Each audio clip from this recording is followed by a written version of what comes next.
இன்றைக்கி வந்து பண்டிகை நாளுங்கிறதுனால காலையில் எழுந்திரிச்சோன்னே சுட சுட மளிகை பூ மாதிரி இட்லி ஊற்றி வச்சுட்டு அப்புறம் பார்த்திங்கன்னா எங்கள் வீட்டுக்காரருக்கு வந்தார் மட்டன். சரி, அதை வந்து எங்கள் பாட்டி எல்லாம் என்ன பண்ணுவாங்கன்னா, அப்போல்லாம் இட்லி செஞ்சாலே அது பலகாரங்க. எங்களுக்கு வந்து இட்லி ஒரு நோம்பி நொடினா தான் இட்லி செய்வாங்க. அது எங்களுக்கு வந்து பலகாரம் மாதிரி. இப்போலாம் நினச்சா இட்லி செய்கிறாங்கல்ல, அப்படிலாம் இப்போ செய்ய முடியாதுங்க. பண்டிகை நாள்னா தான் இட்லி செய்வாங்க. அது வந்து எங்களுக்கு ரொம்ப ஸ்பெஷல். இட்லினாலே அப்படி ஒரு சந்தோஷம். கறி கூடவே தேங்காய் சின்னதாக கட் பண்ணி போட்டு அந்த கறி குழம்பு செய்வாங்க பாருங்கள், அவ்வளோ சூப்பராக இருக்கும்.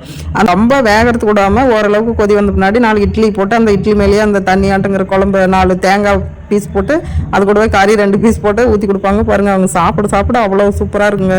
செம்ம டேஸ்ட்டாக இருக்கும். இப்போலாம் நினச்சா இட்லி செய்கிறேங்க. அப்போலாம் அப்படி இல்லைங்க, பண்டிகைன்னா தான் இட்லி. அதனால் அந்த பழக்கத்துக்கு நான் வந்து தண்ணி குழம்பு வச்சு இட்லி செஞ்சு காலையில் எங்கள் வீட்டுக்காரருக்கு போட்டு கொடுத்துட்டு அதுக்கப்புறம் கோழிக்கறி எடுத்து அதை கிரேவி பண்ணி சாதம் வடிச்சிட்டேங்க. மதியானம் முட்டை வேக வச்சு சாதம் வடிச்சிட்டு சமையல் வேலையெல்லாம் முடிஞ்சுட்டு அத்தை மாமாவை கொடுத்துட்டு அப்பா அம்மாவையும் வர சொல்லி சாப்பாடு போட்டு நாங்களும் சாப்பிட்டு இன்றைக்கி வந்து நோம்பியில் இவ்வளோ தாங்க ஸ்பெஷல். ஓகேங்க, அடுத்த வீடியோவில் பார்க்கலாம். பாய்ங்க.